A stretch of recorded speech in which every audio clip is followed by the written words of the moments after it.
광주 MBC 아침 종합 뉴스.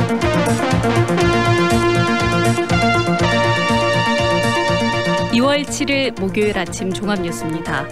어등산 관광단지 조성 사업이 다시 원점으로 돌아갔습니다. 사업이 무산될 거라는 위기와 함께 광주형 일자리 추진에 힘입어 사업성이 높아질 수 있다는 기대도 나오고 있습니다.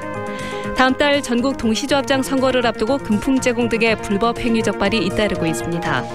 기아 타이거즈의 쌍포 최영우와 안치홍이 올 시즌 4번 타자 자리를 놓고 경쟁하고 있습니다. 오키나와 전지훈련장에서 현지 취재했습니다. 이상 오늘의 주요 뉴스입니다.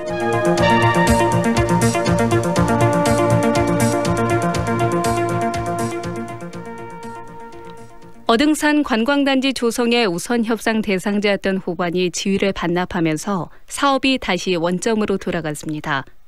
사업이 무산될 위기에 놓였다는 우려와 함께 광주형 일자리 추진으로 사업성이 높아졌다는 기대가 나오고 있습니다. 김민정 기자입니다.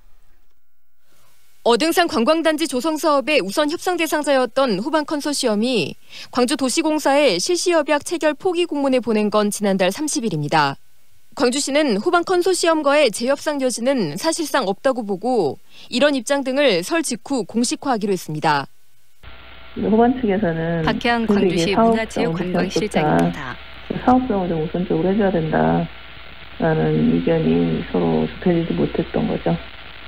이에 따라 어등산 관광단지 조성 사업은 다시 원점에서 재검토됩니다. 호반 컨소시엄과 이견을 좁히지 못한 부분이 기업의 수익성과 공공성의 균형이었던 만큼 이 부분에 대한 고민이 커질 전망입니다. 결국 무산 위기 아니냐는 말도 나오지만 최근 광주형 일자리가 결국 타결되자 제반 여건이 긍정적으로 바뀌었다는 기대도 나오고 있습니다. 어등산 관광단지 부지와 인접한 빅그린 산단에 광주형 일자리를 위한 완성차 공장을 비롯해 주거시설, 복지시설이 들어서기 때문에 인구가 늘어 관광단지 사업성이 높아질 수 있다는 겁니다. 지금 현대자동차 빅그린 장현주 광주시 의원입니다. 완성차 위치 이게 결정이 되고 해서 제발 좀 주변 환경들 바꿔진 여건 이런 것들을 살피면서 민관이 함께 논의하는 그런 사회적 테이블 좀 만들어서 13년에 끌어왔지만 공공성이라는 전제를 위해 다시 숙고에 들어간 어등산 관광단지 조성이 지역 경제의 파이를 키우면서도 공공적 가치를 수행하는 새로운 해법을 찾아낼지 주목됩니다. MBC 뉴스 김민정입니다. 다음 달 치러질 전국 동시조합장 선거를 앞두고 불법 행위에 대한 단속이 강화되고 있습니다. 특히 금권 선거가 발붙이지 못하도록 강한 단속과 함께 유권자들의 올바른 판단도 요구되고 있습니다. 김종수 기자입니다. 오는 3월 13일 실시될 제2회 전국 동시조합장 선거를 앞두고 선거당국도 본격적인 채비에 나섰습니다. 이번 선거와 관련한 정보 제공과 함께 위법 행위를 막기 위한 홍보 활동도 지속적으로 이루어지고 있습니다. 이와 관련해 지난해 9월부터 기부 행위가 제한되고 있고 이번 달부터 후보자 등록과 선거운동이 예정돼 입후보 예정자들의 행보도 빨라지고 있습니다. 선거의 효율성을 높이기 위해 선거관리위원회 위탁 선거가 실시되기까지 어려움도 많았습니다. 전국 1,300여 조합의 개별 위탁 선거를 통합하고 제각각인 조합장의 임기를 조율하기 위해 관련법까지 제정되면서 선거의 공정성이 담보됐다는 평가도 나오고 있습니다. 올해 예정된 제2회 선거에서도 도내 농수협과 산림조합 180여 곳에서 조합장이 뽑힐 예정이어서 유권자들의 표심 향방도 관심을 모으고 있습니다. 그러나 공직선거와 달리 유권자가 제한적이고 후보자와 조합원 사이의 지연과 혈연 등 친분관계가 위법 행위로 이어질 수 있다는 우려도 나오고 있습니다. 특히 지난 1회 선거 당시 선거당국에 적발된 위반 행위 가운데 매수와 기부 등 금품 수수가 가장 많아 금권 선거에 대한 단속도 강화됩니다. 세계 권역으로 해가지고 광역 문찬식 전남 선관위 홍보 계장입니다. 시군에서도 공정선거 지원단을 중심으로 해가지고 각 조합별 위반 사례랄지 그런 신고 제보를 저희가 접수해가지고 신속하게 대처할 예정입니다. 최근 위법 행위 4건을 접수해 수사 중인 검찰도 전담반을 꾸려 엄정하게 대응하겠다는 입장입니다. 지난 1회 선거 때도 2명이 구속되고 30여 명이 재판에 넘겨지는 등 금품 살포와 흑색 선전이 선거에 영향을 미칠 수 있기 때문입니다. 조합의 예산과 인사권 등 막강한 권한 행사가 가능한 인물을 뽑는 전국 동시 조합장 선거. 지역민이자 조합원인 유권자들의 신중한 한 표와 꼼꼼한 감시가 올바른 선거 문화 정착의 가늠자가 될지 주목됩니다. MBC 뉴스 김종수입니다. 기아 타이거즈의 올 시즌 4번 타자는 어떤 선수가 맡게 될까요? 지난 시즌 번갈아 4번을 책임졌던 최영우와 안치홍 두 선수가 유력한데요. 스프링 캠프에서도 타격 대결이 치열합니다. 일본 오키나와에서 윤근수 기자가 전해드립니다. 지난 시즌 타석에서 기아의 중심을 잡았던 최영우 선수와 안치홍 선수. 프로 데뷔 이후 최고의 성적을 거둔 안치홍 선수가 타율과 타점에서는 앞섰고 홈런은 최영우 선수가 2개 많았습니다. 올 시즌에도 두 선수는 유력한 4번 타자 후보입니다. 스프링 캠프에서도 번갈아 타석에 들어서며 방망이를 다듬고 있습니다. 팀을 위해서도 불가피한 경쟁이지만 두 선수는 서로를 한껏 지켜 세웠습니다. 저보다 한참 위에 있는 내야수 안치홍 선수입니다. 클래스의 타자라서 작년에 제가 들어갔던 거는 형우 형이 조금 안 좋았을 때 제가 컨디션이 좀 더 좋았어가지고 들어갔던 것 뿐이고. 안치홍 선수는 3번과 5번 타순이 상대적으로 편하다면서도 4번에 대한 부담도 없다고 말했습니다. 지난 시즌 4번 자리를 내주며 자존심을 구긴 최영우 선수는 올해는 일찍부터 몸을 만들어 왔습니다. 4번 타자의 상징과도 같은 홈런 목표도 구체적으로 세웠습니다. 제가 이제 기아의 외야수 온 뒤로 아직 최영우 선수 홈런을 못 선수입니다. 쳐봤어요. 네, 그래가지고 선수 홈런을 뭔가 치면 그래도 나름 한 번 더 좀 뿌듯하지 않을까 생각을 해요. 근데 부동의 4번 타자일까? 새로운 4번 타자일까? 팀 내의 경쟁이 개막전부터 흥미진진합니다. 팀의 승리를 위해서 협력하면서 선의의 경쟁을 펼친다면 기아 타이거스의 공격력이 한층 더 강해질 것으로 보입니다. 오키나와에서 MBC 뉴스 윤문수입니다. 5.18 민주화운동 당시 행방불명자들을 찾기 위한 안매장 추정지 발굴조사가 재개됩니다. 5.18 기념재단은 지난달까지 안매장 관련 증언 30여 건을 접수받아 분석하고 새로 출범할 5.18 진상조사위원회와 협업해 많은 제보자가 지목한 화순 너릿재 등에서 본격적으로 발굴 작업을 시작할 예정입니다. 한편 재단은 지난 2017년 옛 광주교도소 주변과 옛 상무대 인근 등에서 안매장 발굴 조사를 벌였지만 별다른 성과를 거두진 못했습니다. 광주시는 모든 어린이집 통학 차량의 안심벨 설치를 마무리했습니다. 광주시는 새학기를 맞아서 통학 차량 사고를 방지하기 위해 2억 4천여만 원을 들여 광주 지역 어린이집 통학 차량 990여 대의 안심벨을 모두 설치했습니다. 안심벨은 차량 안에 잠든 아이나 하차하지 못한 어린이가 있는지 확인하도록 시동을 끈 뒤 3분 이내에 차량 뒷좌석에 부착된 벨을 눌러야 경고음이 꺼지는 시스템입니다. 광주시교육청이 올해부터 검정고시 응시 수수료를 전액 면제해 주기로 했습니다. 광주시교육청은 학업 중단 청소년의 경제적 부담을 덜어주기 위해 그동안 1인당 14,000원의 수수료를 내야만 치를 수 있었던 고졸 검정고시를 전면 무효화하기로 했습니다.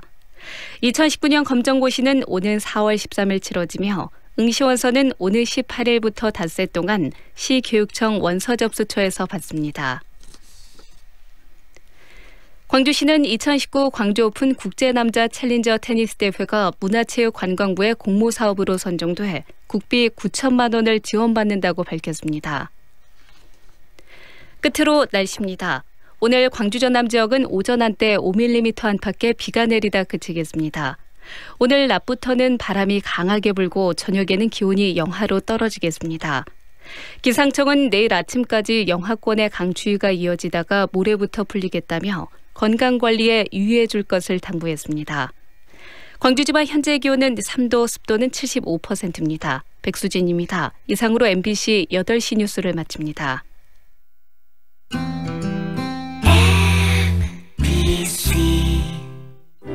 연기자 정동환입니다. 가끔 그 사람이 떠오를 때면 저도 모르게 하늘을 올려다봅니다. 누구나 그렇지요. 그리운 사람이 보고플 때면 을에 하늘을 올려다보게 되는 것. 사람이 곧 하늘이기 때문이죠. 사람을 하늘같이 섬깁니다. 스카이 장례식장. 끊고 싶다는 마음만 있다면, 혼자 하기 힘들다면 광주 금연지원센터로 노크해주세요. 의료인이 함께하는 금연 캠프와 여성 흡연자를 위한 전문 상담은 모두 무료로 진행됩니다. 지금 바로 전화주세요. 062-222-9030. 지금 시각은 8시 10분입니다.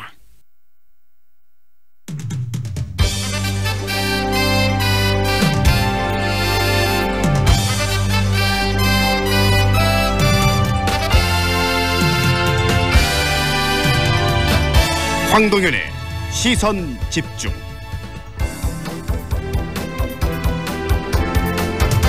황동현의 시선 집중 2부 시작합니다.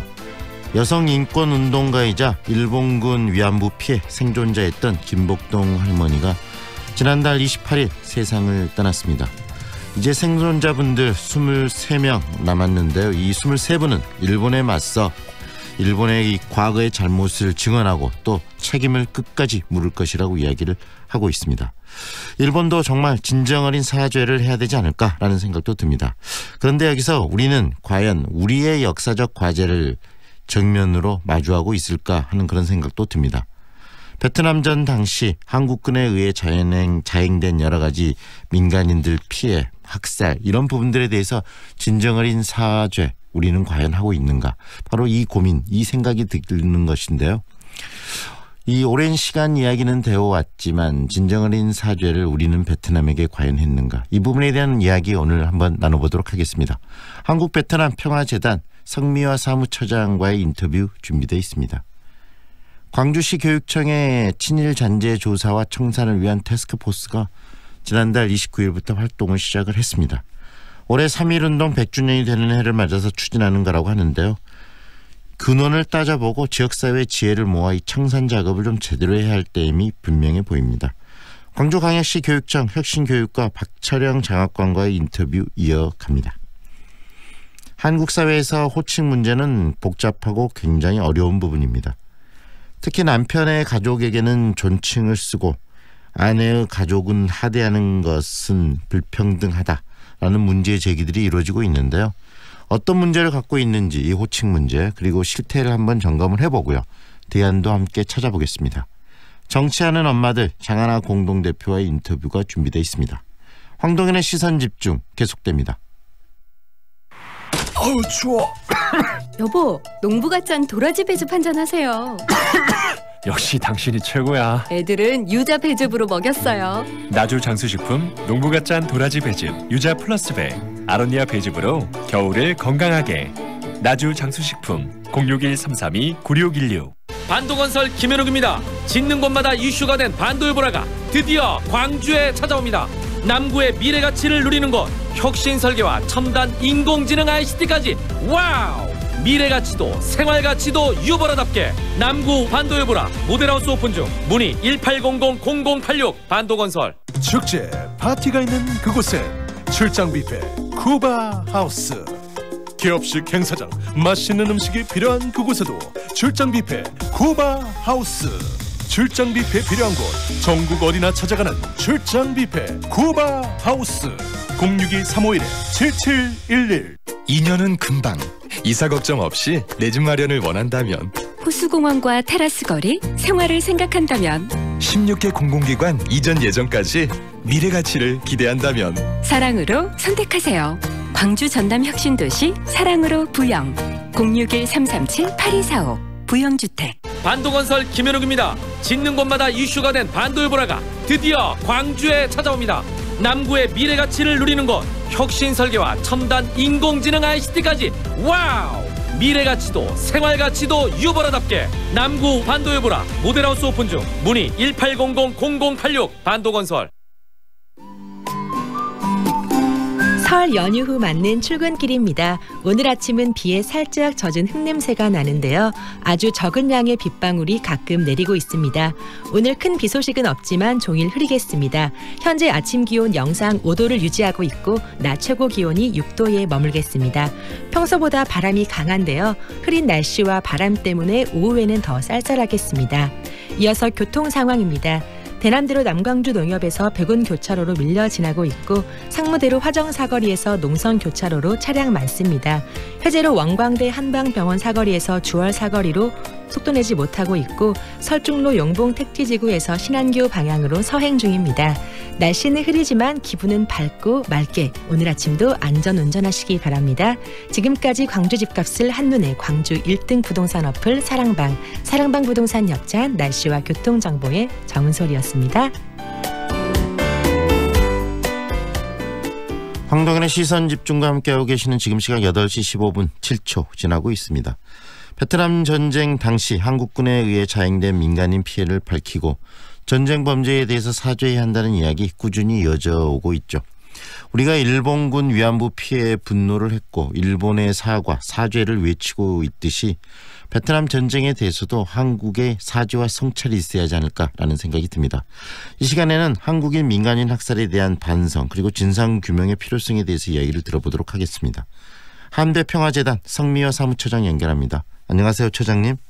네, 안녕하세요. 네, 베트남 전쟁에서 한국 군인들이 민간인들을 학살했다는 이야기들 공공연하게 나오고 있는데요. 먼저 이 베트남 전쟁, 어떤 전쟁이었는지부터 한번 정리를 해볼까요? 네. 아마 월남전 기억하시죠? 네. 지금도 이제 연세 많은 분들에게는 베트남이 아니라 월남인데요. 네네. 그 월남이 지금은 이제 없죠. 베트남 전쟁은 바로 이 월남에서 일어났던 전쟁입니다. 네. 네, 시기로 말하면 1964년 8월 미국 군함이 북베트남의 공격을 받은 것을 계기로 시작돼서 네. 1975년에 끝난 전쟁입니다. 네. 물론 이제 그 이전에 베트남이 식민 지배에서 벗어나 독립을 이루기 위한 긴싸움이 있었지만 네. 우리가 이야기하는 베트남 전쟁은 보통 미국의 베트남에 대한 무력 개입이 본격화된 이 시기를 말하는 겁니다. 네. 당시에 그 미국은 중국에 이어서 베트남까지 공산화된다면 그 일대는 물론 전 세계로 공산주의가 확대될 거라는 명분을 내세웠었어요. 네. 네, 그게 이제 도미노 이론이라고 하죠. 네. 조금 이제 길지만 잠깐 조금 더 네네. 부연을 하자면 당시에 이제 베트남은 호치민의 북베트남과 미국의 지원을 받는 남베트남 정부로 나뉘어 있었는데요. 네. 이 남베트남의 상황이 굉장히 복잡했습니다. 정권이 너무 부패해서 국민의 지지를 전혀 받지 못하고 있었고 네.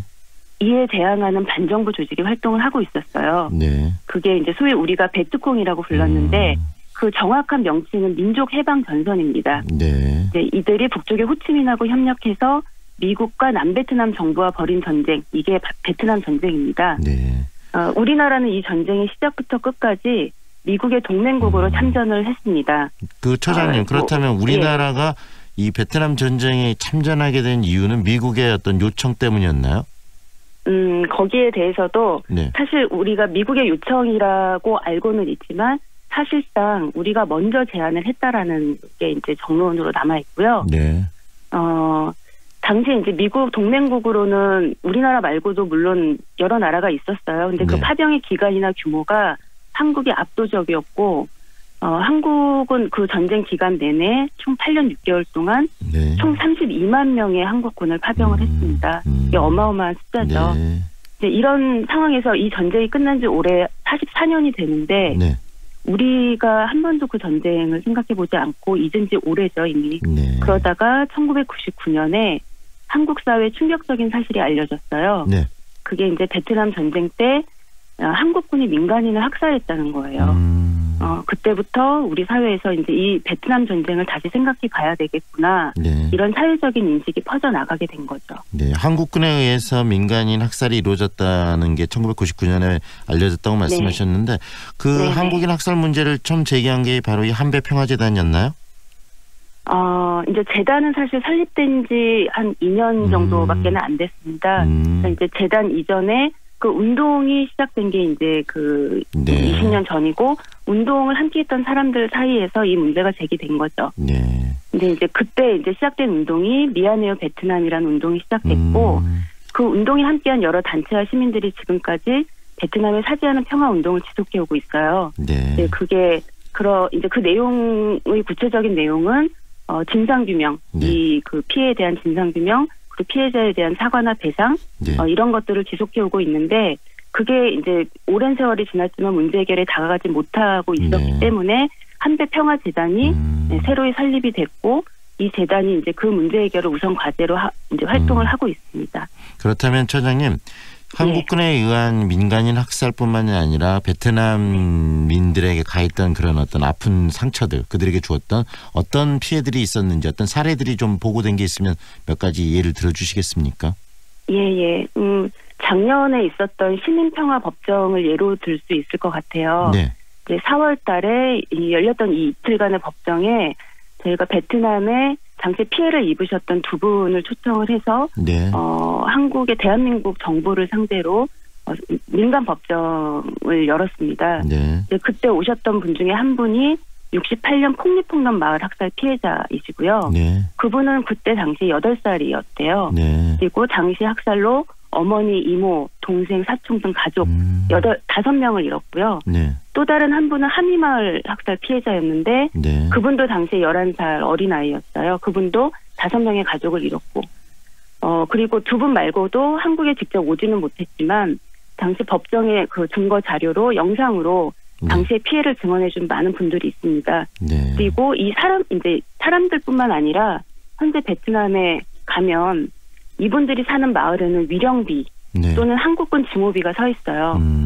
그리고 그 학살이 일어난 날에는 집단 제사나 위령제가 열리고 있고 이곳들이 모두 다 한국군 주둔지였습니다. 한국군 주둔지에 지금 현재 한국군 증오비가 있다는 말씀을 지금 하신 거지 않습니까? 네. 그만큼 네. 그때의 상처가 베트남 국민들에게 크다는 이야기인데요. 공식적으로 정부에서 이 부분에 대해서 사죄를 베트남에게 한 적이 있습니까? 우리나라 정부가? 없습니다. 공식적인 사죄는 없습니다. 네. 그리고 이제 저희가 이게 이제 문재인 대통령 같은 경우도 작년에 그 한배 정상회담 시기에 유감 표명을 하시긴 하셨어요. 네네. 그리고 과거에 김대중 노무현 대통령 또한 유감 표명을 하셨지만 그것이 이제 공식적인 사과는 아니었습니다. 이게 왜 보통 이제 공식적인 사과라고 하면 책임 있는 행동이 뒷받침이 돼야 하는데 네. 그러한 노력이 없었어요. 그리고 이제 이렇게 제대로 우리가 사과를 하려면 도대체 피해자가 얼마나 있고 그리고 피해 지역이 얼마나 넓은지 실태 파악이라고 해야 되는 거 아닐까. 네. 저희는 그렇게 생각을 하는데 네. 아까 금방도 말씀드렸듯이 베트남 곳곳에 한국군의 전쟁 범죄를 고발하는 위령비가 서 있는데도 네. 여전히 관심을 갖고 있지 않습니다. 이 부분을 정부 차원에서 좀 본격적으로 나서야 되지 않을까라는 생각이 듭니다.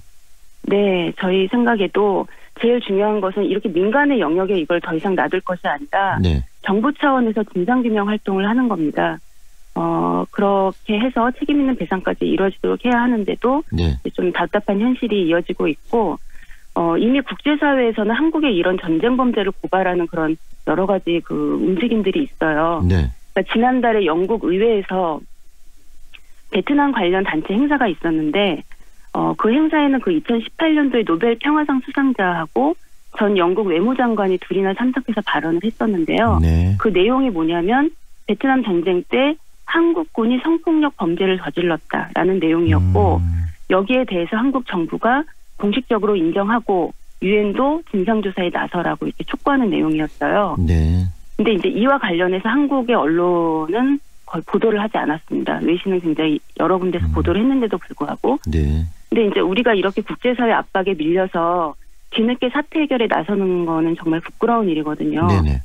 그러니까 이미 뭐 독일이나 일본이 가해 역사에 대해서 극명하게 대비되는 역사청산 태도를 보여왔는데 네. 이것만 보더라도 우리가 어떤 방향으로 우리가 역사청산을 해 나가야 하는지 그거는 아주 분명하지 않은가 네.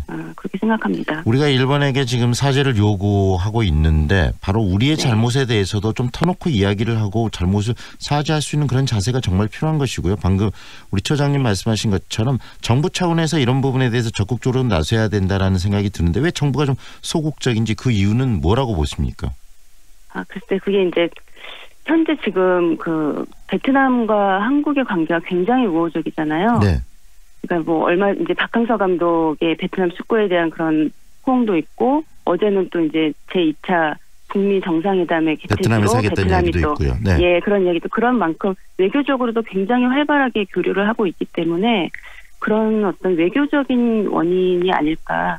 그리고 베트남 정부가 적극적으로 이런 과거사 문제에 대해서 네. 언급하지 않는 것도 하나의 이유인 것 같기도 하고요. 네. 실은 베트남 정부에서 외교적인 문제나 경제적인 이유 때문에 한국과의 어떤 그 친밀함을 유지하기 위해서 이런 부분을 거론하지 않더라도 인간이라는 어떤 도의적인 측면, 그다음에 국가가 해야 될 기본적인 어떤 측면에 있어서 우리 정부가 스스로 나서서 이 문제를 이야기하고 그다음에 사죄를 하는 그런 적극적인 자세가 실은 필요한 거 아니겠습니까? 네, 그래야지 네, 네. 일본에게 우리가 정당하게 사죄를 또 요구할 수 있지 않을까라는 생각이 드는데 네. 그 부분에 네. 대해서 처장님 어떤 생각이 드시나요? 네, 네, 맞습니다. 저도 그렇게 생각을 하고요. 이게 저는 오히려 베트남 전쟁에 대한 가해 역사가 부끄러운 역사가 아니라 저희에게 소중한 오히려 그 평화와 인권 국가로 거듭날 수 있는 소중한 기회가 될 수 있다라는 생각을 하거든요. 네.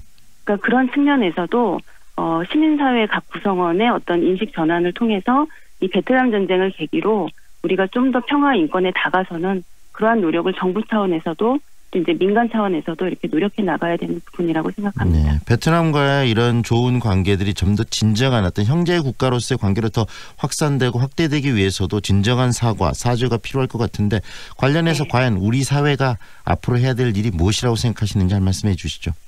네, 일단 전쟁에 대해서 우리가 과거에 이제 전사로서만 기억하는 것이 아니라 네.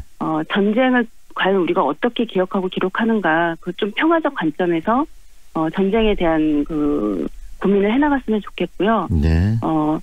베트남의 피해자도 있지만 아까 말씀드린 것처럼 32만여 명의 한국군 참전 군인들이 현재 우리 사회 구성원으로 함께 살아가고 있거든요. 네. 그분들이 갖고 있는 전쟁과 폭력의 트라우마 그리고 우리 사회에 남아있는 어떤 전쟁이 우리 사회에 미친 영향들 이런 것들에 대해서 평화의 관점에서 고민을 해나갔으면 좋겠고요. 네. 그러기 위해서는 뭔가 이제 평화교육에 대한 것들도 절실하다고 생각을 하고 그 여러 가지 활동들을 이런 측면에 맞춰서 한대평화재단이 하고 있고 네. 이제 국민들뿐만 아니라 이제 광주 시민분들도 베트남 전쟁에 대한 이제 관심들을 많이 가져주셨으면 하는 바람이 있고요. 네. 이제 좀 한대평화재단이 오는 4월에 광주 시민분들과 함께 이 베트남 전쟁을 돌아볼 수 있는 전시를 또한 준비를 하고 있습니다. 네네. 이런 전시는 저희가 평화교육적 차원에서 좀 여러 이제 도시를 돌면서 개최를 하고 있는데 네. 4월 3일부터 30일까지 5.18 기념문화센터에서 그 아까 말씀드린 폭리폭넘 마을에 대한 이야기를 담은 전시를 여는데요. 네. 이 5.18 민주화운동이 일어난 광주에서 네. 그 어느 곳보다도 베트남 전쟁에 대한 관심이 이어졌으면 하는 그런 바람이 있습니다. 네, 오늘 말씀은 여기까지 듣겠습니다. 고맙습니다. 네, 네 고맙습니다. 지금까지 한배평화재단 성미화 사무처장과 함께했습니다.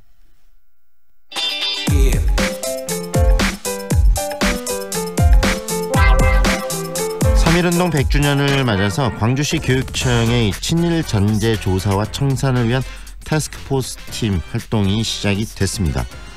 우리 삶 곳곳에 남아있는 이 친일 잔재들이 지금 상당히 많은데 이 부분을 좀 제대로 점검하고 청산할 부분을 확실하게 청산하자라는 취지에서 지금 활동이 시작됐는데요. 교육청이 꾸린 태스크포스의 역할 그리고 의미에 대해서 오늘 들어보겠습니다. 광주광역시 교육청 혁신교육과 박철영 장학관 연결합니다. 안녕하세요. 안녕하세요. 네, 박철영 장학관입니다. 일부 학교에서 이 교가 이 교체 이야기도 나오고 그러더라고요. 친일파들이 만든 교가들을 대부분의 학교에서 좀 부르고 있다 이런 지적도 있고 그러는데 그런 분위기 교육청에서도 충분히 지금 알고 계시죠? 예, 그렇습니다. 올해가 그 3.1운동 100주년일 뿐만 아니라 4월 10일이 대한민국 임시정부 수립한 지 100년이 된 해잖아요. 네. 그래서 얼마 전에 그 광주광역시의 용역을 받아서 수행한 광주 친일잔재 조사에서 우리 지역 교육 현장에도 이렇게 친일잔재가 방금 말씀하신 그런 친일잔재가 남아있다는 결과를 접하고 특히 이제 우리 미래를 이끌어갈 아이들이 교육받는 학교 현장에 남아있는 친일잔재는 반드시 청산돼야 한다는 움직임에 우리 교육청이 적극 이렇게 나서서 실천해야 한다고 생각합니다. 교육 현장에 남아있는 친일잔재, 교가 이야기를 가지고 시작을 했습니다마는 어떤 잔재들이 있는 것으로 파악이 되고 있습니까? 소개 좀 해주세요. 예, 그 친일잔재 용역 보고서에 따르면은 주로 이제 민족문제연구소에서 발행한 친일 인명 사전 내 이 지역의 인물들을 이렇게 선별하였고요. 네. 친일 인물 관련해서 이렇게 잔재물 조사를 해보니까 우리 사회 곳곳에 이렇게 친일 인사들의 그 잔재들이 존재한 것으로 이렇게 나타났고요. 네. 이제 교육 현장에서는 대표적으로 광주 학생 독립운동의 중심에 섰던 광주 제1고등학교 교과 그리고 독립운동가 후손이 세운 광덕중고등학교 교과를 친일 인명사전에 등재된 친일 인사들이 작곡했다는 것에 대해서 많은 사람들이 이렇게 좀 충격을 좀 받았습니다. 네. 교과뿐만이 아니고 학교 이름에도 이 친일파들의 어떤 호나 이름들이 들어있는 학교들이 종종 있던데 그런 것들은 많이 좀 개선이 되고 있습니까? 그렇죠. 이제 대표적으로 101초등학교가 친일 인사인 김백일 씨의 이렇게 이름을 따서 지었었는데요. 그게 이제 성진초등학교로 개명을 했고요. 혹시 이제 우리가 앞으로 이런 것들을 조사해서 교명에도 그런 친일적 그 잔재가 있다면 이것을 바꿔야겠죠. 네. 교육청에서 이번에 태스크포스를 꾸린 이유가 바로 그 때문 아니겠습니까? 장학관님. 예, 그렇습니다. 그 친일 잔재는 해방 이후에 바로 이렇게 처리했어야 되죠. 네. 근데 이제 그렇지 못한 것을 매우 아쉽게 생각하고요. 지금이라도 우리 광주교육 현장에 남아있는 친일 잔재의 현황을 제대로 파악하고 이를 청산하고 이렇게 향후 역사적 그 자료로 활용하기 위한 이런 종합적인 그 논의를 위해서 네. 학계, 시민단체, 언론, 협업기관 이런 전문가로 구성된 태스크포스 팀을 꾸리게 되었습니다. 네. 이렇게 태스크포스 팀까지 꾸려서 친일 잔재를 교육 내에서 교육 현장에서 지금 청산하겠다라고 생각하신 이유는 어디에 있으십니까? 그 친일 잔재 청산의 이유는 아주 중요한데요. 방금 말씀드린 대로 해방 이후에 바로 이게 청산돼야 할 사항인데 그렇지 못하게 된 것을 아주 아쉽게 생각하고요. 네. 이제라도 이제 우리 교육 현장에 남아있는 친일 잔재를 청산을 해야 됩니다. 네. 근데 여기서 혹자들은 몇십 년 지난 일을 다시 거론해서 혼란만 야기지 않겠느냐고 비판을 하는 부분도 일부분 있어요. 네. 그렇지만 우리가 살아가는 현재의 모습을 봤을 때 친일 잔재는 반드시 청산돼야 한다고 생각하는데요. 네.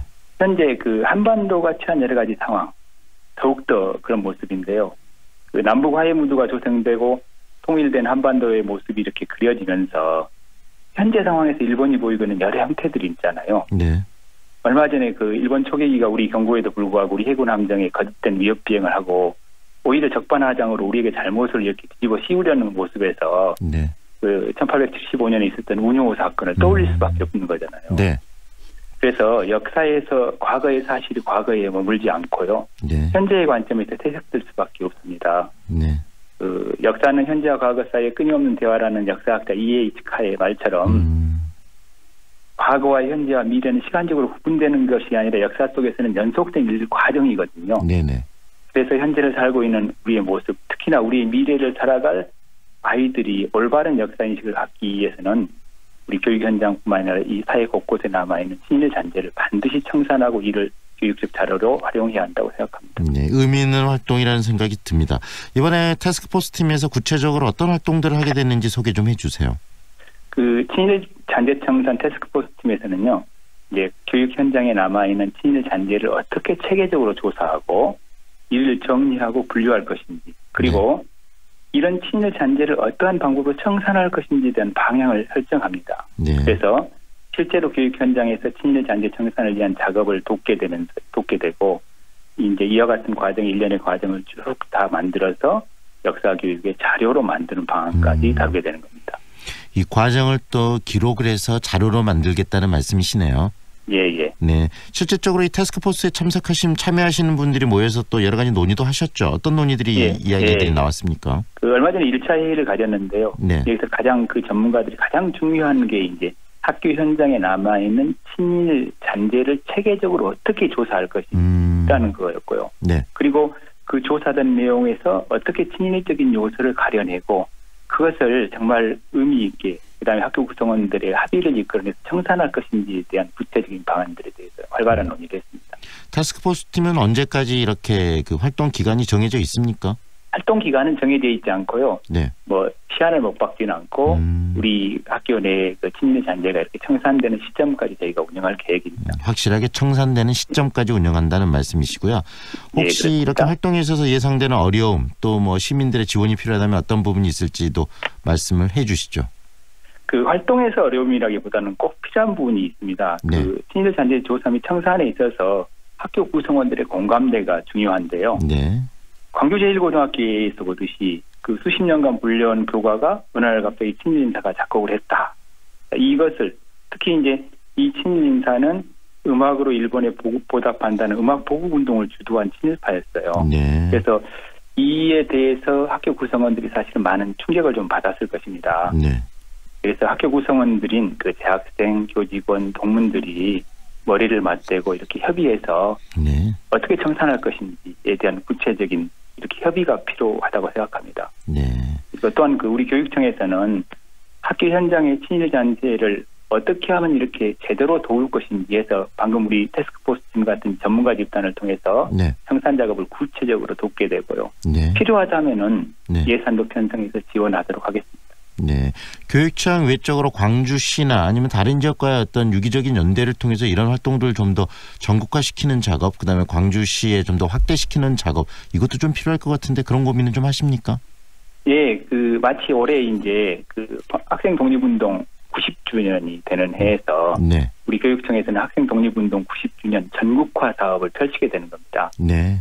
그래서 이와 맞물려서 각각 우리 사회 곳곳에 남아있는 교육 현장에 남아있는 친일 잔재를 청산하는 그런 일들을 전국적으로 좀 확산하게 되는데요. 특히 우리 광주가 민주인권 평화의 도시 아닙니까? 네. 그래서 우리 광주에서 이런 친일 잔재 청산에 대한 모범 사례를 좀 우리가 앞장서서 만들어야 한다고 생각하고요. 네. 이를 위해서는 지역사회 구성원들의 적극적인 지지와 성원이 필요하다고 생각합니다. 네. 그리고 이런 우리들의 노력은 연속적인 역사의 과정에서 아주 의미 있는 유전 평가가 될 것이고요. 네. 그래서 우리 지역사회 구성원들의 많은 성원을 부탁드립니다. 네, 광주시 교육청에서 끌고 나가지만 또 지역민들이 함께 공감하고 함께 이 작업을 해야 된다는 말씀으로 들리고 또 많은 분들이 그렇게 하려고 생각하고 계실 거라고 느껴지네요. 오늘 말씀 여기까지 듣겠습니다. 예, 고맙습니다. 고맙습니다. 지금까지 광주광역시 교육청 혁신교육과 박철영 장학관과 함께했습니다.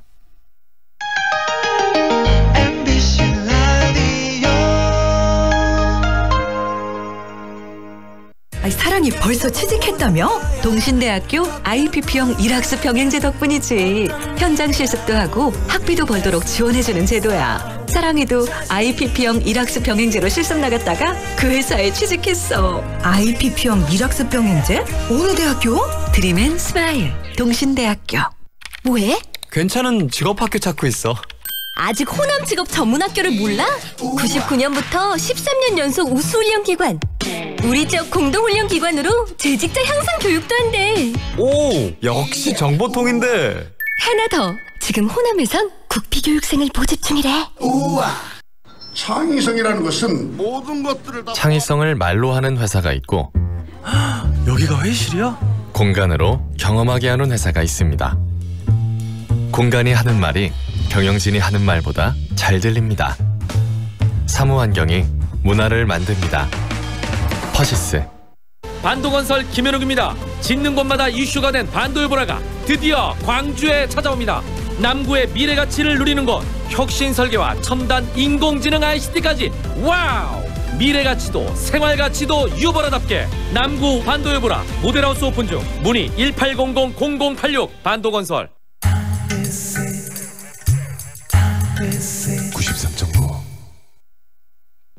Feelings between the sheets. Why am I caressing my mama's fat knees? 세상을 보는 지역의 눈. 여러분은 지금 황동현의 시선 집중과 함께하고 있습니다. 황동현의 시선 집중에서는 방송 중 청취자 여러분의 다양한 의견을 받고 있습니다. 휴대전화 문자메시지 샵 2616번으로 보내주시면 되고요. 짧은 글은 50원 그리고 긴 글은 100원의 이용료가 들어갑니다. 여러분께서 많은 의견 보내주셨으면 좋겠습니다. 명절에 가족들이 모인 자리에서 호칭 이야기들 해보셨는지 모르겠습니다. 일단 이 가족 간에 쓰는 호칭이 너무 많고요. 우리나라는 또 복잡하다는 것도 문제고요. 남편의 집은 시댁, 남편의 동생은 도련님이나 아가씨로 부르는 반면에 또 이 친정 또 아내 가족들에 대해서는 또 여러 가지 호칭들이 다르고 이런 표현들 때문에 갈등까지 일어나고 있기도 하다고 합니다. 그런데 근본적으로 이 호칭에 들어있는 어떤 그 남녀의 불평등 구조 이런 부분에 대해서 근본적으로 좀 고민할 필요가 있지 않나라는 지적들도 나오고 있습니다. 관련 이야기 한번 정리를 해보겠습니다. 정치하는 엄마들 장하나 공동대표 연결합니다. 안녕하세요, 대표님. 네, 안녕하세요. 네, 우리나라는 유난히 이렇게 가족들에 대한 호칭이 좀 많은데요. 이렇게 가족 호칭이 많고 복잡한 이유가 있을까요? 왜 이렇게 복잡하다고 생각하세요? 네, 이제 한국의 언어가 또 유독히 전 세계적으로도 이제 그 상대에 대한 경어의 종류가 많습니다. 그러니까 예컨대 우리가 상대를 만났을 때 명함을 받거나 하기 전에는 잘 부르지도 못한 이런 특이한 언어를 갖고 있어요. 아니면 외국 같은 경우에는 만나자마자 당신, 유, 뭐 야, 너 이렇게 불러도 되는데 네. 저희는 처음 본 사람한테 이제 당신 이렇게 말할 수 없는 이런 언어 구조의 특성이 좀 있어서 네. 특히 이 경어, 경칭이 좀 많이 발달돼 있고요. 특히 과거에는 이제 뭐 지금 시댁 처가라 하지 않습니까? 네네. 이 사이에 위계가 있고 또 그 안에 이제 결혼을 한 여성들은 이제 뭐 며느리가 되고 아기가 되고 또 아버님 어머님 이렇게 부릅니다. 그러니까 그 집의 식구가 되는 것이고요. 네. 또 이제 남성의 경우에는 이제 뭐 성을 붙여서 누구 서방 이렇게 부르지 않습니까? 네네. 그러면서 장인 장모 하니까 영원히 이제 그 집의 식구로 편입된다는 생각은 하지 않고 그래서 거기에서 파생되는 이제 호칭 종류가 아주 많게 되었죠. 네, 결국은 문화적 특성이 그대로 남아 있고 또 특히 남성 중심 사회 속에서 시집을 오고, 네, 그러니 여보세요? 네, 아니요, 옆에 저기 아이가 갑자기 들어와가지고. 네네, 우리 대표님도 결국은 아이를 키우고 그다음에 육아를 하고 또 시댁에 가고 명절이면 이런 또 엄마의 역할도 하시기 때문에 더 이런 부분에 고민이 많고 생각도 있으실 거라고 보는데요. 대표님 실제 이렇게 가족의 호칭에 대해서 고민을 직접 많이 해보신 적 있으세요? 네, 당연히 고민이 되죠. 특히 이제 저희 시댁 같은 경우에는 이제 형제간이나 이제 친척이 많지 않고 또 상호간에 그냥 이름에다가 누구누구 씨 이렇게 부르고 있는데요. 유독이 이제 저의 남편의 남동생의 아내죠. 네네. 이분이 저보다 이제 실제 나이는 한 살이 연장자신데 저한테 형님이라고 부릅니다. 그래서 매번 이렇게 저한테 형님이라고 하지 말고 하나 씨라고 좀 불러주셨으면 저도 좀 편할 텐데 이제 그 외에는 뭐 이제 호칭 문제는 많이 이제 개선이 된 상황이죠. 네. 결국은 형님이라고 부른다는 것은 나이도 어린데 형님이라고 부른다는 것은 결국은 남편의 흐름, 가계도에 따라서 본인 스스로 거기 종속된다라는 거 아니겠습니까? 맞습니다. 네. 그래서 이런 부분들을 좀 고쳐나가자. 우리들 스스로가 이제는 남녀 평등의 시대이기 때문에 이런 고민들을 좀 하는데 그런 활동들에 대해서 우리 대표님은 어떤 생각이 드시나요? 네, 뭐 아시겠지만 사회는 정말 급속하게 변하고 일주일 전과 이번 주가 다를 정도로 빠른 속도로 변하고 있는데 언어라는 것이 관습이고 문화이기 때문에 상당히 느리게 변하는 것입니다. 그래서 그 차이가 지금 뭐 거의 임계점에 다다르고 이 호칭 문제가 최근 2, 3년간에는 저도 언론 기사로서 계속 접할 수 있을 정도로 이제 많은 특히 남성보다는 또 여성들이 불편함을 호소하고 있거든요. 그래서 이렇게 문제의식들이 많이 이렇게 고양되고 공감될 때는 뭐 제도적인 노력 그리고 정부도 여성가족부도 지금 권고안도 마련한다는 소식이 들려오는데 이런 노력들은 좀 당연한 게 아닌가. 사람들이 이미 많이 불편해하고 있다 이렇게 생각됩니다. 네, 여론조사를 해보면은 여론조사 한 절반 정도는 이것은 이 호칭은 성적 차별은 아닌 것 같다라는 결과도 있는데 결국은 맞습니다. 남성이 절반이고 여성이 절반인 구조 속에서 남성들 대부분은 아직까지 이 호칭에 대해서 큰 문제의식을 느끼고 있지 못하다라고 볼 수도 있는 거 아니겠습니까? 그렇죠. 저희가 성차별 또는 성별 비대칭 얘기하는데 비대칭일 때는 한쪽은 이 불편감, 차별받는 상황을 느끼고 한쪽은 당연히 느끼기 힘들죠. 그런데 이제 도련님, 처남 이 얘기를 가장 많이 합니다마는 호칭만 사실 다른 게 아니고요. 도련님 불러놓고는 거기에 존칭이 따르죠. 도련님 식사하셨어요. 도련님 요새 하시는 일은 잘 되세요. 하지만 처남 하면은 바로 여기에는 이제 반말이 따릅니다. 그렇죠. 만약에 처남 해고도 처남 요새 하시는 일은 잘 되세요 한다면 비대칭 호칭도 아닙니다. 그래서 전체적으로 언어의 위계가 분명히 존재하기 때문에 이 불편은 이제 아무래도 여성들이 느끼지 않는가. 그래서 성차별이다 아니다 답변도 남녀가 이제 정반대로 이런 여론조사 결과가 나오고 있겠지요. 네, 여성가족부에서도 지금 이 부분에 대해서 호칭에 대한 공고안을 좀 내놓겠다라고 이야기하고 있는데 정부에서도 이 부분의 심각성을 좀 인식하고 있다 이렇게 볼 수 있는 거 아니겠습니까? 맞습니다. 최근에 또 국민 생각함이라고 해서 정부에서 이제 국민들의 의견을 묻는 여론조사를 하는 사이트가 있습니다. 거기에서 한 일주일도 안 돼서 한 3만 명이 참여할 정도로 많은 시민들이 여기에 답변에 응을 했고요. 그래서 좀 호칭을 바꾸자, 불편하다. 여기는 성차별적인 문제도 있었고 처음에 지적하신 대로 너무 호칭이 복잡해서 사실 여성이고 남성이고 떠나서 이제 요즘 그 젊은 세대일수록 전혀 그 호칭을 모르겠다는 겁니다. 네. 뭐 서방님, 뭐 이제 그 남편의 그 네. 여동생의 남편도 서방님이라고 불러야 맞다는 등, 그러니까 지금 전혀 와닿지 않는 이런 호칭들이 남아있기 때문에 개선에 대한 욕구는 아주 큰 것으로 보여집니다. 다시 말하면 요즘처럼 빠르게 변하고 그다음에 가족들이 한꺼번에 이렇게 어울려 있지 않고 좀 명절 때나 만나는 이 시스템 속에서 너무나 과도하게 호칭들이 많은 부분들은 좀 불필요한 부분이고 개선이 이제는 필요하다라고 보시는 거고요. 또 실질적으로 이런 호칭이 갖고 있는 성차별적인 남녀의 불평등 문제를 개선하기 위해서라도 호칭 문제는 좀 개선이 돼야 되겠네요. 네, 저는 이 호칭을 개선한다는 결론도 중요하지만 네. 그 최근 뭐 수년간 호칭을 바꿔야 되는데 불평등하다 이런 목소리가 우리 사회에서 많이 터져나오는 현상에 더 주목했으면 좋겠고요. 네. 뭐 요새 그 미투라든가 특히 뭐 체육계 문제라든가 계속 터져나오고 있는데 해가 바뀌어도 이 미투 운동도 계속되고 있고 아무래도 여성들이 과거의 문화나 관습을 그대로 편하게 수용하기는 이미 힘든 사회인 것 같습니다. 네. 이것을 여성만의 고민으로 보지 마시고 어차피 호칭이라는 게 그 관계 속에서 이루어지고 쌍방의 문제지 않습니까? 네. 예, 남성 여성이 공이 다 같이 고민해볼 문제로서 받아들여 주시면 좋겠습니다. 네, 호칭을 통해서 이제는 남녀의 어떤 평등의 의식을 우리가 좀 더 우리 사회가 받아들여야 된다 그 말씀이신 거죠? 네, 그렇습니다. 오늘 말씀 여기까지 듣겠습니다. 고맙습니다. 네, 감사합니다. 지금까지 정찬 엄마들 장하나 공동대표와 함께했습니다.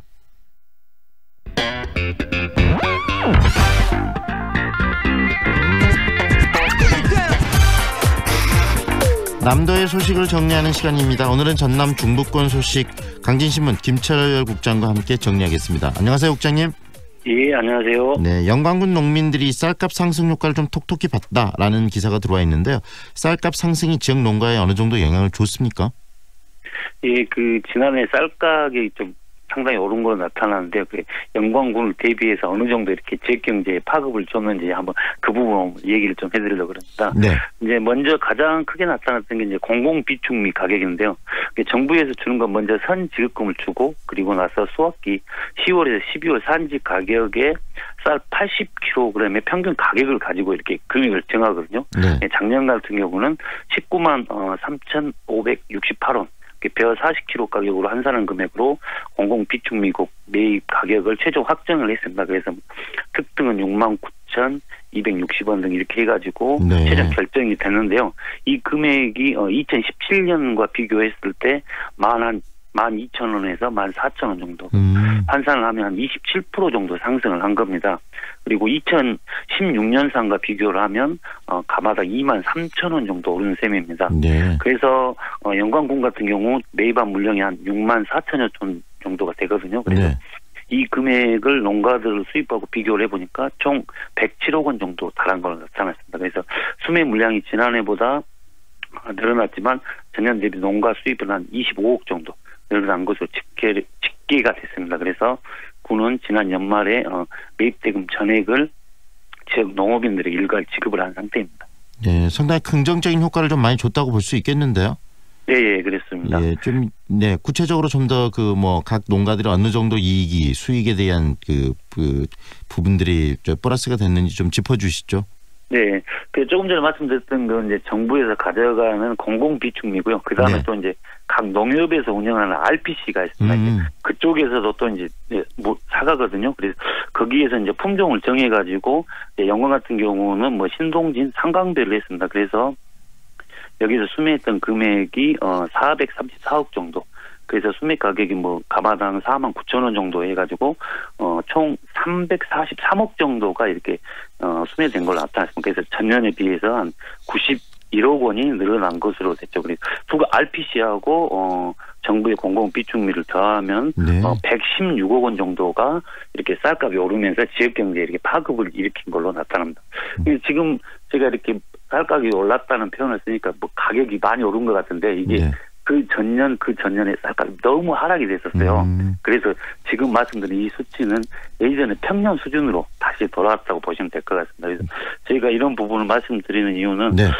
지역경제 이렇게 소규모 지자체에서는 이 쌀 가격이 상당히 지역에 미치는 영향이 크거든요. 네. 그래서 이 부분이 어느 정도 적정선이 유지될 수 있도록 정부와 그리고 지자체에서 좀 노력을 해야 되고 우리 그 주민들도 좀 쌀값을 안정을 위해서 쌀을 좀 많이 좀 드셨으면 좋겠습니다. 국장님, 실질적으로 전남이 농도기 때문에 그 쌀 가격과 관련돼서 이 지역민들의 어떤 경제적인 그 부분들은 굉장히 크게 영향을 미치는 거 아니겠습니까? 그렇죠. 네. 그리고 이제 쌀 가격이 이렇게 오르다 보니까 이쪽 영광 같은 경우는 이제 예년에 비해서 이제 각 고소득 농업인이라 그러죠. 뭐 5천만 원 이상 이런 분들이 거의 뭐 2배 가까이 늘어난 걸로 나타나고 있거든요. 그러니까 이 쌀 가격에 따라서 지역 경제에 엄청난 파급을 준다. 그래서 아까도 말씀드렸듯이 쌀을 많이 좀 이용해 주시기 바랍니다. 전남 쌀을.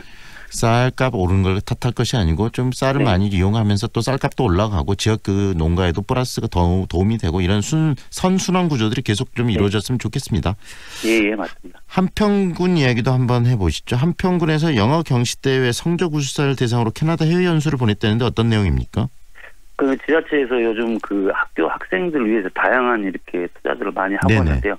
한평군 같은 경우는 이제 그 학생들 성적 우수자들한테 그 해외 연수를 좀 하고 있습니다. 그래서 지난달 15일부터 최근 이제 9일까지 영어 경시대 성적 우수자 20명을 대상으로 캐나다 해외 연수를 시작을 했습니다. 이게 지난 2007년부터 했는데요. 한평군은 해외 연수 프로그램은 조금 지역적인 이제 교육 여건이 열악한 것을 감안해서 영어 경시대회를 해가지고 거기서 이제 성적 우수자들에게 다양한 언어 문화 체험 기회를 제공한 프로그램입니다. 그래서 지난해 실시한 영어 경시대회에서는 초등학생, 중학생 해가지고 한 181명이 참가를 했고요. 이 중에서 1차 필기시험, 2차 말하기 시험을 거쳐서 이 중 성적 상위 20명이 최종 결정이 됐고 올해 이제 캐나다 해외 연수에 참가하게 됐습니다. 그래서 이런 부분들은 이제 한평의 미래를 책임질 학생들이기 때문에 지자체 군수도 이제 이런 프로그램들을 계속 운영하겠다고 지금 얘기를 하고 있고요. 한평군 같은 경우는 올해 이제 교육 사업으로 영어 공교육 지원, 방과후 학교 사업 지원 등 한 15억 정도를 투입할 예정입니다. 결국은 지역 학생들의 이 학력을 높이기 위해서 지자체가 직접 발벗고 나서는 부분도 필요한데 긍정적인 측면으로 볼 수 있겠네요. 예, 그렇습니다. 보성군 소식도 좀 전해주세요. 보성군에서는 이 제암산 휴양림 숙박객들에게 고로쇠 약수를 무료로 제공한다면서요. 예, 보성군과 그쪽 화순이죠. 그쪽 경계되는 지역에 제암산 자연휴양림이라고 상당히 좋은 시설이 있거든요. 그래서 이제 그쪽으로 많이 찾는 분들이 계시는데 이제 봄철이 되면 더 많은 분들이 찾으실 거예요. 그런데 이쪽 이제 숙박시설 오시는 분들한테 이런 다양한 서비스를 제공하기 위해서 그쪽 제암산 정상에서 나오는 고로쇠 군락에서 나온 그 시음용 고로쇠 물을 무료로 제공한다고 이제 보성군이 밝히고 있거든요. 그래서 제암산 같은 경우는 100여 년 전부터 자생된 고로쇠 나무가 한 100여 그루가 있고요. 거기에다가 이제 한 20여 년 전부터 이제 집중적으로 이쪽 고로쇠 단지를 좀 키워보자 그래가지고 한 5만여 그루가 이제 심어졌습니다. 그래서 등량만 해풍을 맞고 상당히 이렇게 좋은 양질의 고로쇠 약수가 나온다고 합니다. 그래서 저희가 연락을 해서 알아봤더니 그 투숙객의 2인 두 분 중에 한 분의 2인 해서 조그만 저희 그 350ml 생수 정도 그 정도 크기의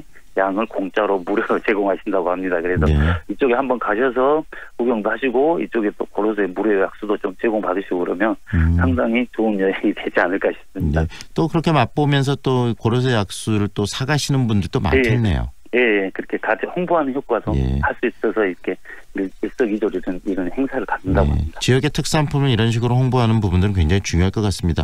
그리고 보성 딸기가 이 동남아시아에 지금 수출이 된다면서요? 예, 최근에 지난달 30일입니다. 이제 보성 딸기가 동남아시아 5개국 수출 선적식을 가졌습니다. 그래서 이날 벌교 읍에 소재한 농업회사 법인인 해울 공동 선별장에서 뭐 그쪽 농업기술원 관계자, 농업인 등이 참석한 가운데서 선적식이 열렸습니다. 그래서 이번에 선적된 딸기 물량은 총 300kg입니다. 그래서 인도네시아, 말레이시아, 태국, 싱가포르, 베트남 등 동남아 5개국으로 수출이 될 예정입니다. 해울 법인회사 같은 경우 지난해 8월에 냉동 딸기를 처음으로 이렇게 수출을 시작했고요. 이번 11월 달에는 신선 딸기 그리고 앞으로도 매주 서량 품종을 300kg씩 이렇게 수출할 계획입니다. 그래서 군에서는 이번 수출을 시작으로 명품 보성 딸기가 전 세계로 뻗어나가지 않을까 그렇게 기원하고 있다고 밝히고 있습니다. 네, 오늘 말씀 여기까지 듣겠습니다. 고맙습니다. 예, 고맙습니다. 이달리 강진신문 김철 국장과 함께했습니다. 오늘 날씨를 세 가지로 살펴보겠습니다. 먼저 하늘인데요. 오늘은 구름이 가득 낀 흐린 날씨 보이겠습니다. 강수량은 많지 않아서 오전 중 0.1에서 1mm의 비가 내릴 전망입니다. 두 번째로 기온인데요. 오늘 출근길은 평소보다 따뜻하지만 퇴근길에 더 춥습니다. 현재 기온 영상 5도, 체감온도 2도에 머물고 있지만 오후에는 바람이 강하게 불고 영하권으로 떨어지겠습니다. 마지막으로 대기 상태인데요. 오늘 습도가 높고 공기는 탁합니다. 광주의 미세먼지 농도 종일 나쁨 단계를 보이겠고요. 내일 오전부터 미세먼지가 해소되겠습니다. 이어서 현재 교통 상황입니다. 무진대로 기아자동차 사거리에서 상무주공 사거리로 밀려 지나고 있고 반도건설 김현욱입니다. 짓는 곳마다 이슈가 된 반도해보라가 드디어 광주에 찾아옵니다. 남구의 미래 가치를 누리는 곳, 혁신 설계와 첨단 인공지능 ICT까지 와우! 미래 가치도 생활 가치도 유보라답게 남구 반도해보라 모델하우스 오픈 중. 문의 1800-0086 반도건설. 프리미엄 SUV의 모든 기준 집 그랜드 체로키. 오프로드의 강남과 온로드의 유연함에 최저 5,330만 원의 파격적인 가격으로 경험하라. 오직 2월 한 달간 집 그랜드 체로키.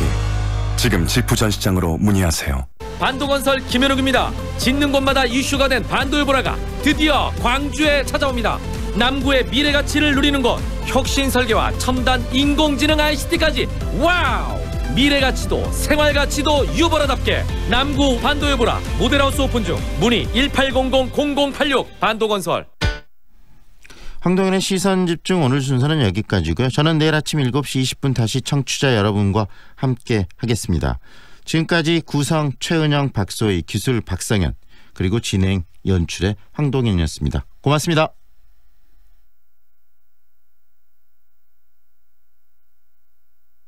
은 8시 57분입니다. 반도건설 김현욱입니다. 짓는 곳마다 이슈가 된 반도해보라가 드디어 광주에 찾아옵니다. 남구의 미래 가치를 누리는 곳, 혁신 설계와 첨단 인공지능 ICT까지 와우! 미래 가치도 생활 가치도 유보라답게 남구 반도해보라 모델하우스 오픈 중. 문의 1800-0086 반도건설. 사람은 자연에서 태어나 자연으로 돌아갑니다. 고귀하고 소중한 분들의 편안한 안식처. 이제 장성 자연숲 추모공원 수목장님에서 만나보세요. 10헥타르의 드넓은 공원형 자연장지. 자연숲 추모공원 수목장님은 장성군 산림조합이 조성, 운영합니다. 일찍 나오셨네요. 이른 새벽 셔터를 올리는 가게 사장님의 아빠 왔다. 두 팔 벌려 아빠를 반기는 아이의 늦은 밤 도서관에서 기지개를 켜는 청년의 오늘의 우리를 일으켜 세우는 힘. 100년을 이어온 3월 1일 그날의 힘입니다. 1919년 국민이 지킨 나라, 2019년 국민이 이어갑니다. 공익광고협의회. 안녕하세요. 저는 탐험가 김현국입니다. 우리는 고립된 섬 안에서 살고 있잖아요. 그래서 좀 더 넓은 공간에서 선택의 기회를 찾아보기 위해서 대륙으로 갔습니다. 청년의 꿈이었던 거죠. 우편 배달마차를 타고 시베리아를 횡단한 안톤 체홉의 이야기와 만났습니다. 그 순간에 시베리아라는 대자연이 제 마음속 깊숙이 들어왔고요. 시차가 11기가 되잖아요. 세계에서 가장 큰 땅입니다. 이걸 두 발로 걸을 수는 없잖아요. 사람들이 저를 무모하다고 합니다. 청춘이어서 할 수 있었던 당돌한 도전이었습니다. 대한민국 답답하지 않으십니까? 더 재미있는 일들이 많은 세계로 나가보시죠. 광주 MBC가 청년들의 꿈을 응원합니다. 청년의 꿈을 키우는 남도 청출어람. 이 캠페인은 글로벌 공기업 한국농어촌공사와 함께합니다.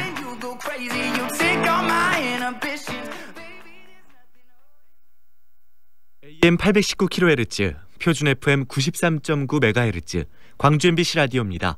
HLCN. 친구처럼 다정한 연인처럼